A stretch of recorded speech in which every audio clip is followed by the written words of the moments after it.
I spent years trying to be perfect, but felt like a stranger in my own home. Have you ever achieved everything you thought you wanted, yet still felt completely out of place in your own home? The city was already settling into its nightly rhythm as Amelia Torres stepped off the New Jersey Transit train, her heels clicking in quick, practiced precision against the concrete. Newark's evening air was thick with the scent of rain on asphalt, headlights reflecting off the wet streets, and the distant, comforting hum of a city that never quite slept. Amelia's phone buzzed in her hand. Another email, marked urgent, but she silenced it with a swipe, slipping the device into her coat pocket. Just for a moment, she let her shoulders drop, exhaling a breath she hadn't realized she'd been holding since sunrise. When she pushed open the door to her family's apartment, the familiar warmth enveloped her. The faint aroma of fei ho simmered in the air, mingling with the sharper tang of sautéed garlic and the sweet edge of fresh pão de queijo cooling on the counter. The Torres home had never been large or fancy. 2 bedrooms, a galley kitchen, walls lined with a patchwork of family photos from Brazil and America. But it was always alive with color and conversation, echoes of laughter and argument clinging to every surface. Tonight, though, the only sounds were the low murmur of the TV from the living room and the gentle clink of dishes as her mother, Camilla, quietly cleared the table. Amelia's eyes landed on the plate set out for her at the head of the table. Grilled chicken, rice, black beans, and a salad glistening with olive oil. The food had cooled, untouched, a silent testament to another dinner missed. She caught her reflection in the hallway mirror, sharp suit, flawless makeup, hair slicked into a perfect chignon. And for a brief, uncomfortable second, she felt like she was looking at a stranger. "Amelia, you're home?" Camilla said, her voice soft and a little tentative, as if she were trying to avoid startling a wild animal. She wore a faded blue apron over her house dress, her smile gentle but edged with worry. "I kept your dinner warm as long as I could." Amelia managed a tired smile and set her bag down. "Thanks, Mai. I'm sorry it's so late. We had a last-minute client presentation. Everyone stayed late." Camilla nodded, her hands folded in front of her. "Your father already went to bed. He waited for you." There was no accusation in her tone, just a quiet resignation that stung more than any words could. Amelia took her seat at the table, the chair creaking familiarly beneath her as Camilla poured a glass of water and placed it in front of her. The room was filled with the gentle glow of the overhead lamp, casting soft shadows on the yellowing wallpaper, the faint hum of the refrigerator underscoring the silence. As Amelia ate, she glanced around at the fragments of her family's story. The black and white photo of her parents on their wedding day in São Paulo. Her father's soccer trophies lined up above the old TV. The crocheted runner her grandmother had sent from Brazil years before. These small artifacts were so familiar, yet tonight they felt oddly distant, as if she were visiting someone else's home. She stood up and walked into her childhood bedroom, now sparsely decorated, the posters of pop stars long gone, replaced by a tidy row of self-help books and neatly stacked files. Her diploma from Rutgers hung above the desk, a reminder of late nights and endless study sessions, the inked proof of sacrifices made, by her parents and by herself. She remembered the way Eduardo had worked double shifts at the corner store, how Camilla had sewn costumes for her school plays, their pride swelling with each of her report cards, their hopes pressed on her shoulders like an invisible cloak. In her mind, Amelia was suddenly transported back to those days, the relentless pursuit of straight A's, the pressure to be both the perfect daughter and the example for her younger cousins, the whispered conversations in Portuguese about oportunidade and futuro. She had been the first in their family to graduate college, the first to land a corporate job downtown, the first to be promoted, twice, by 30. Every milestone had been celebrated, every achievement a kind of proof that their sacrifices had not been in vain. But now, sitting alone in the quiet apartment, those accomplishments felt strangely hollow. The more she succeeded, the more the distance seemed to grow, between her and her parents, between her and the girl she used to be. The next morning, Amelia's alarm buzzed at 5:30 a.m. The city was just beginning to stir, streetlights blinking against the dawn. She moved through her morning routine with mechanical efficiency. Shower, makeup, hair, suit, a quick glance at her calendar. Her inbox already overflowed with requests and reminders, red exclamation points lining up like tiny soldiers demanding her attention. By 7 a.m., she was in the lobby of the sleek glass high-rise where she worked, badge clipped to her lapel, coffee in hand. The building's marble floors gleamed beneath her feet, every surface polished to perfection, the air cool and faintly scented with fresh flowers delivered daily. Her office was an exercise in order. Minimalist desk, color-coded folders, a single framed photo of her family at Liberty State Park, smiling, arms linked, the city skyline behind them. Her team filtered in, greeting her with a chorus of, "Morning, Amelia." She nodded, already skimming her emails, her mind racing through the day ahead. A strategy meeting at 9, a pitch at 11, lunch with a potential client, back-to-back calls until evening. Every minute accounted for, every detail controlled. At noon, she met her friend Jaden Brooks at the neighborhood cafe 2 blocks from the office. The place was small but bustling, filled with the aroma of espresso and the low hum of conversation. Jaden was already there, his laptop open, a half-eaten bagel on the plate in front of him. "Hey, superstar," he teased as she sat down. "I thought you'd be buried under a pile of spreadsheets by now." She managed a laugh, but it sounded hollow even to her own ears. "Give it an hour. I'm squeezing this in between meetings." Jaden leaned in, studying her face. "You look tired, Amelia. Burning the candle at both ends again?" "Just part of the job," she replied, stirring her coffee. "Besides, I can't afford to let anything slip. There's always someone ready to point out my mistakes." He shook his head, a playful grin softening his features. "You know, not everything has to be perfect. Sometimes good enough really is good enough." She bristled, unable to keep the edge from her voice. "Maybe for some people, but not for me. People are counting on me. My family—" She trailed off, uncertain how to finish. Jaden's smile faded, replaced by a look of concern. "Amelia, don't forget you're allowed to be human, too. You're not a machine." She changed the subject, asking about his weekend plans, but his words lingered, echoing in the back of her mind as she returned to the office. That evening, the Torres apartment was quieter than usual. Eduardo was home early, his work apron slung over a chair, the lines on his face deeper than Amelia remembered. He stood in the kitchen, chopping onions for tomorrow's lunch, the radio playing a soft samba in the background. "Oi, filha," he greeted her, his voice warm but tired. "Long day?"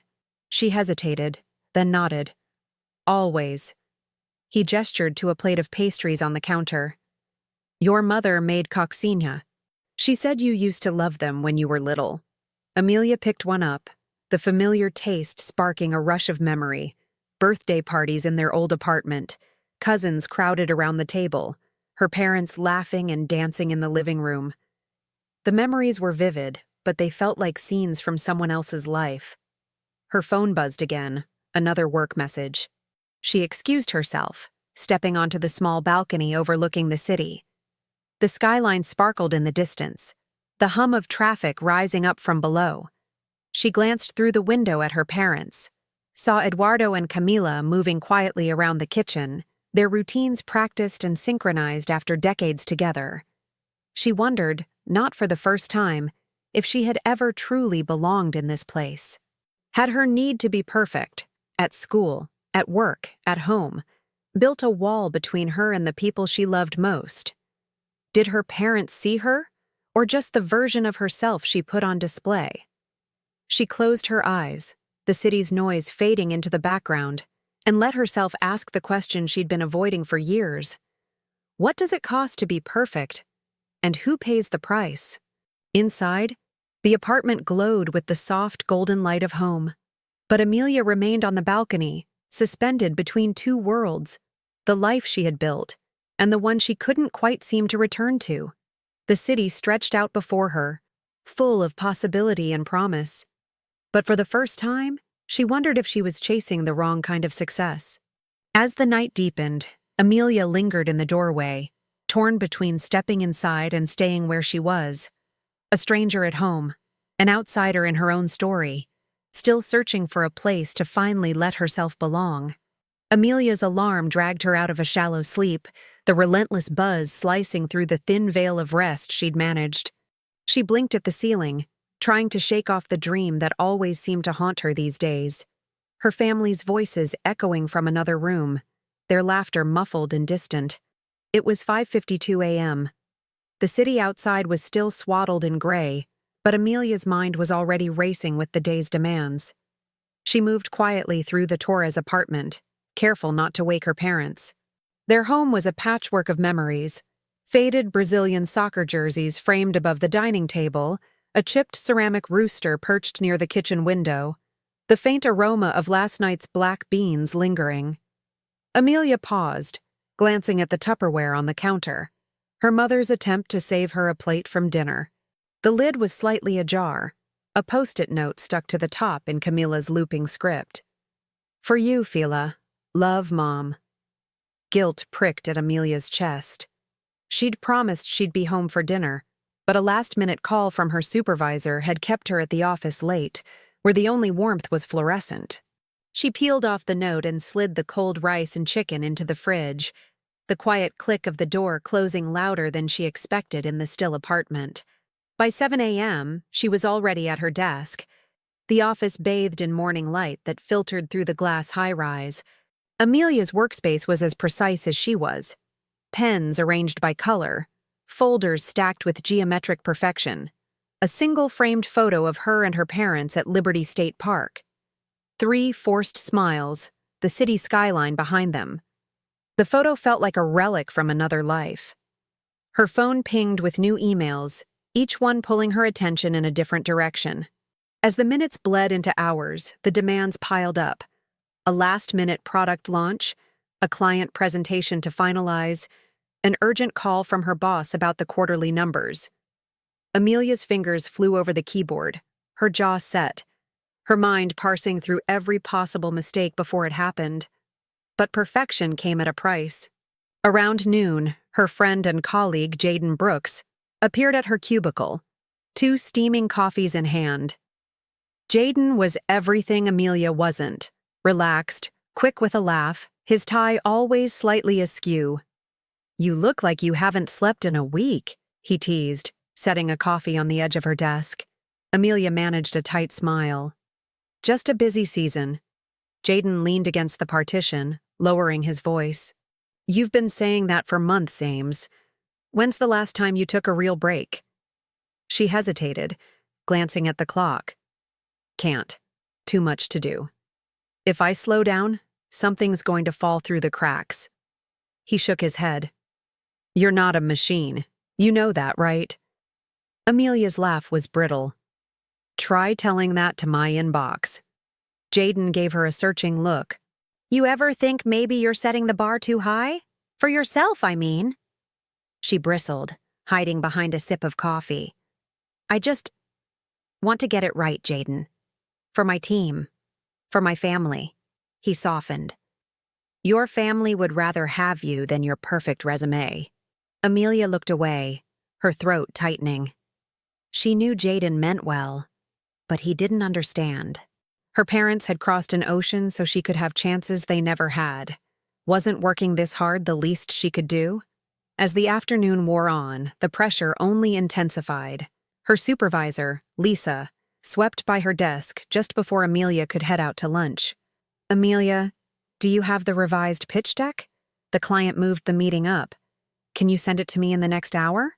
Amelia's stomach dropped. She'd barely started the revisions. She'd planned to finish them after lunch.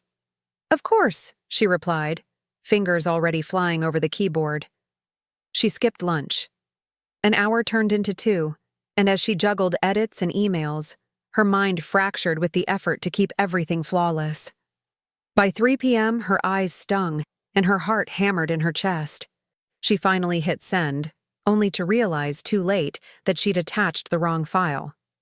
The deck she sent was last month's version, filled with outdated numbers and unfinished slides.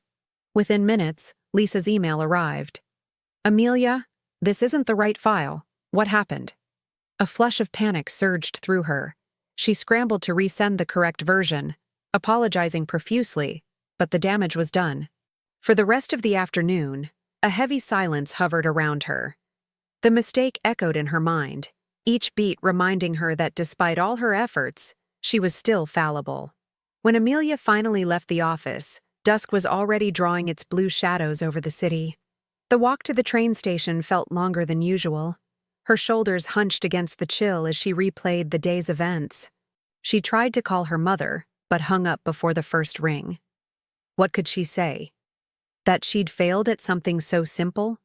That she was tired, so tired, of never feeling good enough? At home, the apartment was filled with soft golden lamplight. Camilla was at the stove, humming a song from her childhood as she stirred a pot of feijoa. Eduardo sat at the table, reading the local paper, glasses perched low on his nose.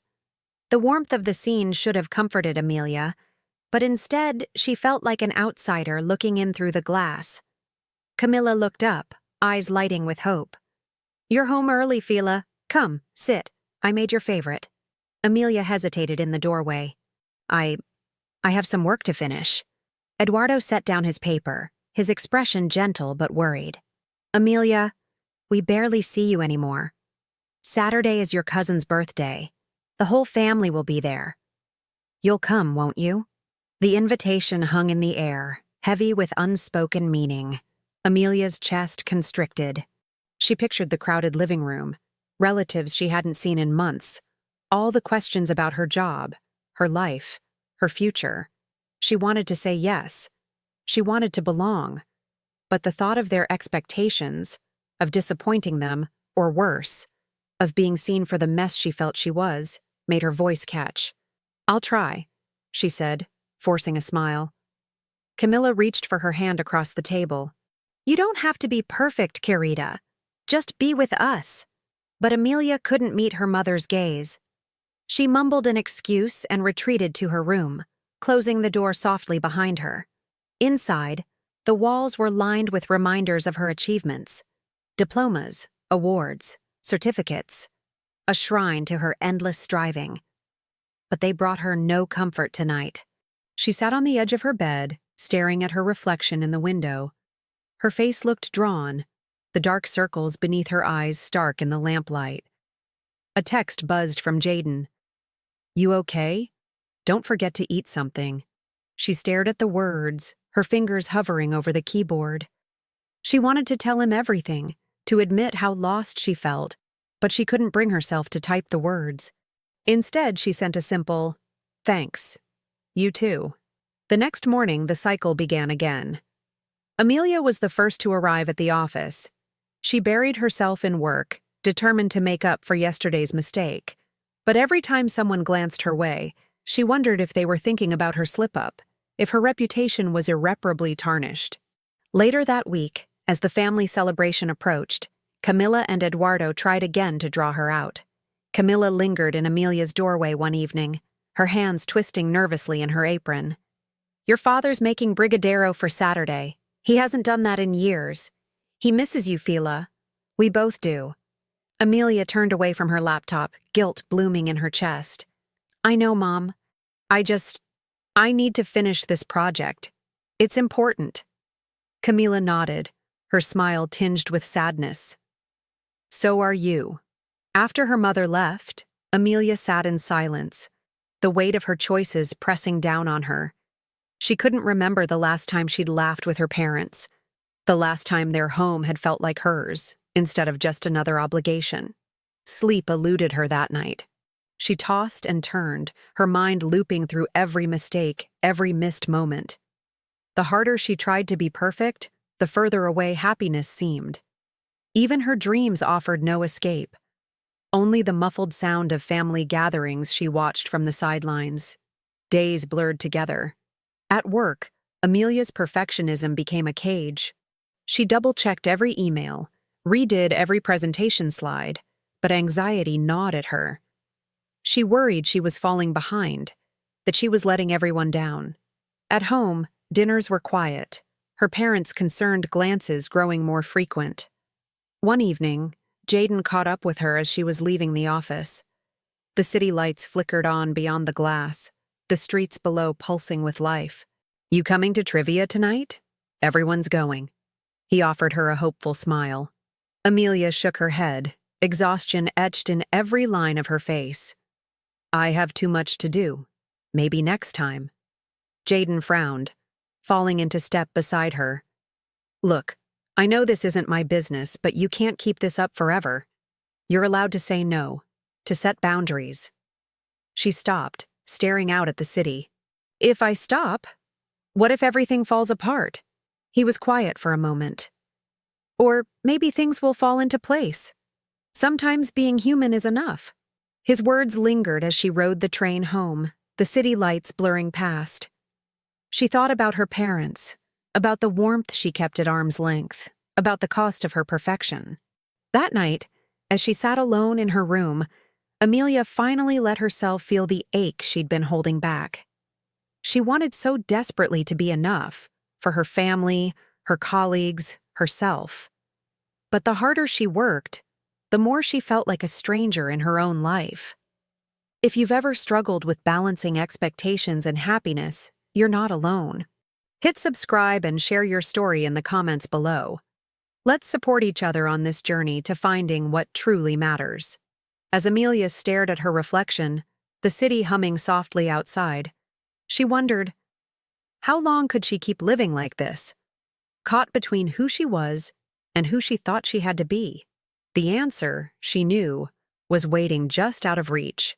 The rain had finally stopped by the time Amelia left her office, but the city still shimmered with slick reflections, puddles catching neon from corner bodegas, and the low golden glow of street lamps.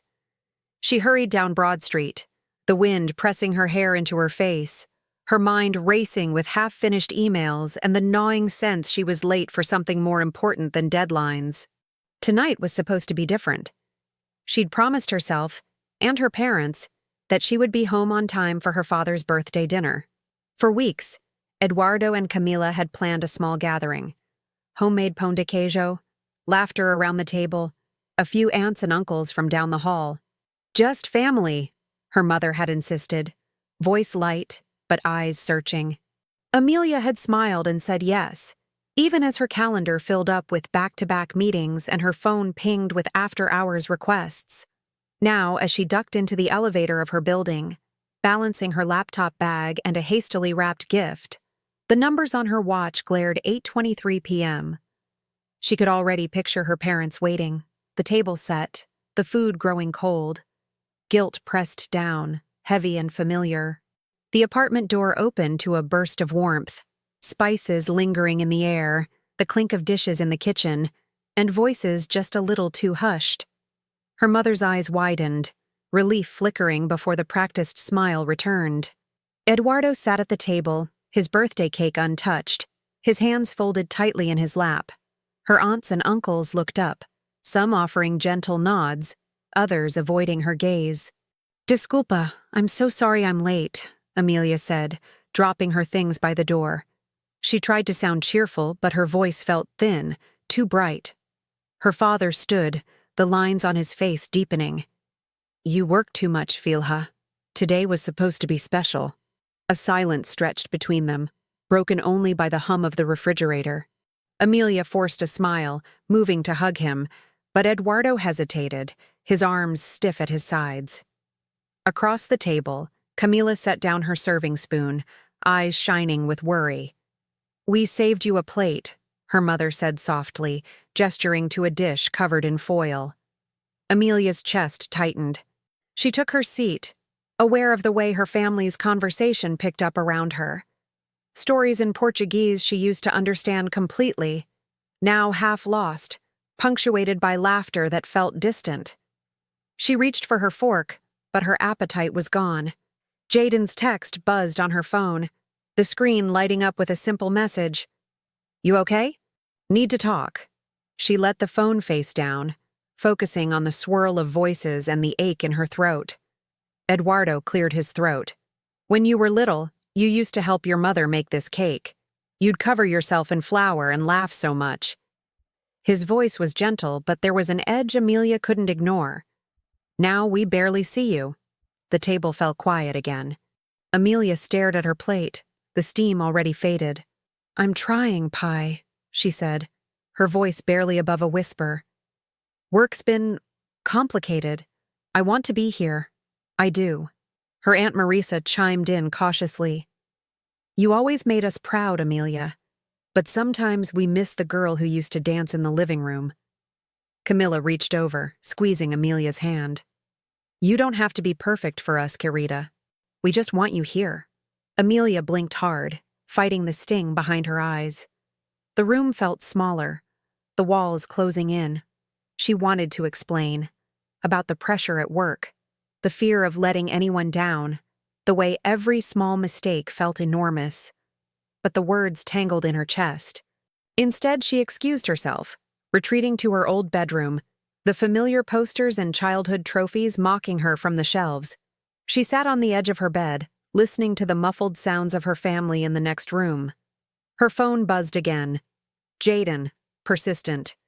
Come outside. I'm downstairs. Amelia hesitated, then slipped out, careful not to draw attention.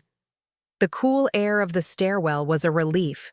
She found Jaden leaning against his car, arms crossed, watching the city lights blink through the trees. Rough night? He asked, voice gentle. She managed a weak laugh. You could say that. Jaden studied her face, concern etched in every line. You look exhausted, Amelia. When was the last time you did something just for you? She shrugged, looking away. I don't know. There's always something that needs to get done. If I slow down, I'll fall behind. At work, at home. It's like I'm always one step away from disappointing everyone. Jaden's gaze softened. Whose standards are you living by, really? Yours or theirs? The question lingered between them, heavier than anything she'd carried all week. She wanted to brush it off, to say that her family's sacrifices demanded her best, that her job was too important. But the words wouldn't come. Instead, she found herself whispering, I don't even know anymore. I feel like a stranger in my own house. Like no matter how hard I try, it's never enough. Jaden rested a hand on her shoulder. You're allowed to be more than your job, Amelia. You're allowed to be happy, even if it doesn't look perfect. She nodded, swallowing hard. The city noise faded, replaced by the thrum of her own heartbeat. For the first time, the thought crept in. What if perfection wasn't the point? What if she'd been chasing the wrong thing all along? When she finally returned upstairs, the apartment was quieter. Her parents were in the kitchen, wrapping leftovers. Eduardo's shoulders were slumped, his face lined with fatigue. Camilla glanced up, worry etched into every small gesture. Can we talk? Amelia asked, her voice trembling. Her father paused, setting down the cake. Of course. Amelia took a deep breath, her hand shaking. I know I've been distant. I know I haven't been here, not really. I thought if I worked hard enough, if I was perfect enough, everything would be okay. But it's not. I feel lost.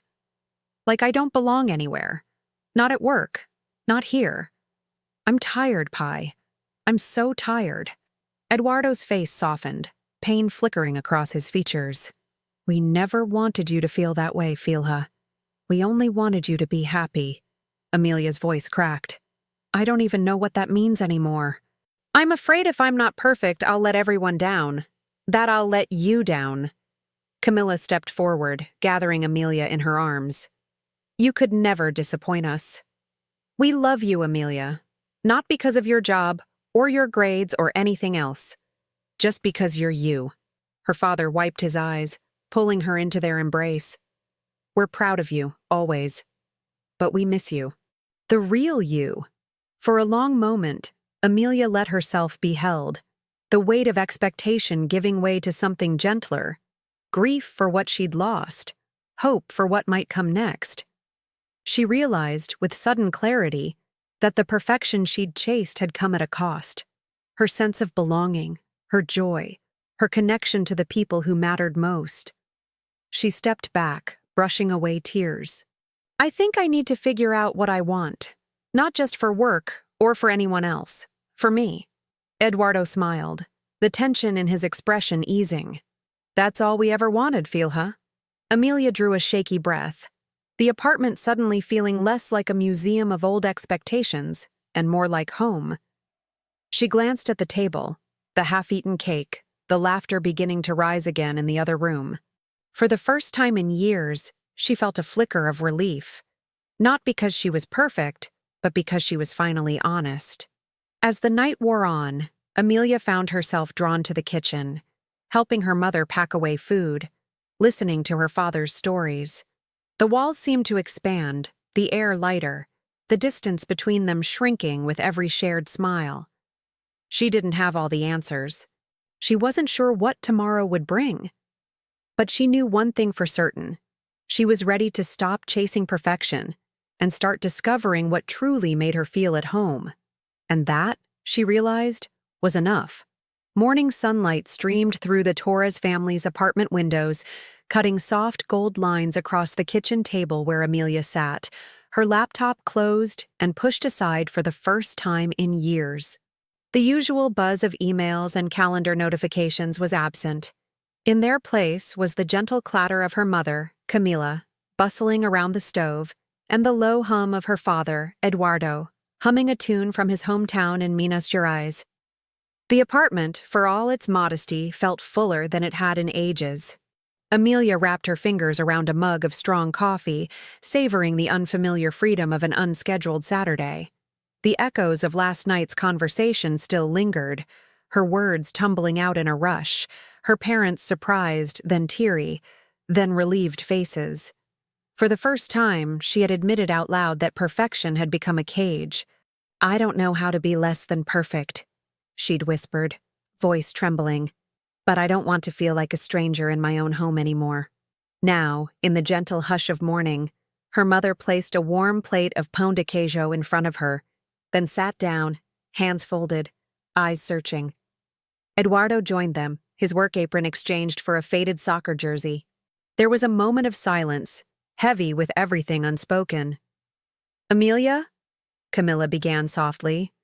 We never wanted perfect. We just wanted you. Amelia's throat tightened, but this time she didn't swallow it down. She reached for her mother's hand and squeezed, letting herself feel the comfort, the regret, and then, slowly, the relief. I know mine, she replied. I think I just forgot how to let you in. I was so busy proving myself, I stopped sharing who I am. Eduardo's eyes glistened. You are enough, Filha. Always. The words settled between them, simple and true. That day, Amelia did something she hadn't done in years. She suggested they cook dinner together. Something traditional, something messy and imperfect. Camila laughed in delight, pulling out a weathered recipe notebook, and Eduardo rolled up his sleeves, declaring himself the official taste tester. The kitchen filled with laughter and the music of old samba records. Amelia chopped onions, unevenly, and with watery eyes, while her mother gently corrected her technique, and her father snuck bites from the simmering feijoada. For the first time in a long while, Amelia's mind wasn't racing with deadlines or to-do lists. She was present, soaking in the small joys of being home. Later, as they sat down to eat together, Eduardo raised his glass. To family. And to Amelia, who finally let us burn the garlic together.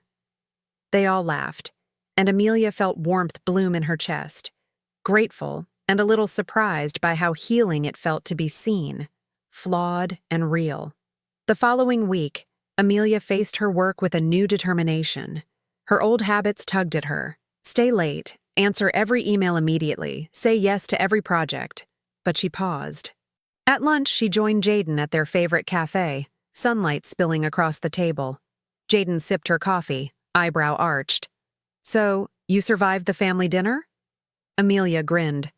Not only survived, I actually enjoyed it. We talked, we cooked, and no one graded my performance. Jaden laughed. Proud of you. You look lighter. I feel lighter. Amelia hesitated, then continued. I realized I was living by everyone's expectations except my own. I'm not sure what my version of enough looks like yet, but I want to find out. Jaden raised her cup. To imperfection, then. To imperfection, Amelia echoed, clinking mugs. Back at the office, Amelia did something that, a month ago, would have been unthinkable. She blocked off time in her calendar for herself. She declined a non-essential meeting, politely but firmly. When her manager stopped by with yet another urgent request, Amelia explained her boundaries with clarity and respect. I want to give my best, she said, but I can't be at my best if I'm stretched thin. I need to protect my time so I can deliver quality, not just quantity. Her manager blinked, surprised, but then nodded. I appreciate your honesty, Amelia. We'll make it work. Word spread quickly. Some colleagues were skeptical, but others quietly expressed their admiration. One afternoon, a junior team member, Priya, stopped her in the hallway. I heard what you said to the boss. I wish I could do that. Amelia smiled. You can. It starts with one small step. If you ever want to talk, I'm here. Slowly, the office culture shifted. People started taking lunch breaks again. Team members shared stories about their weekends, their families, even their failures. Amelia began to see that leadership wasn't about being flawless. It was about being human, about making space for others to be human too.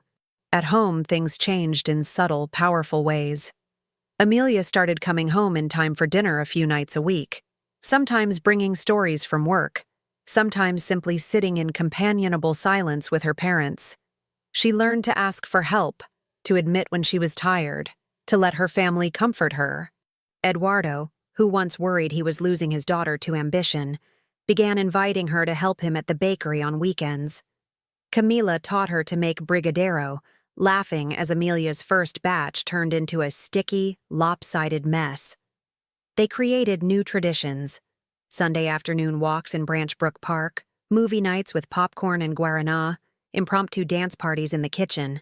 The apartment, once filled with unsaid words and careful politeness, now resonated with warmth and authenticity.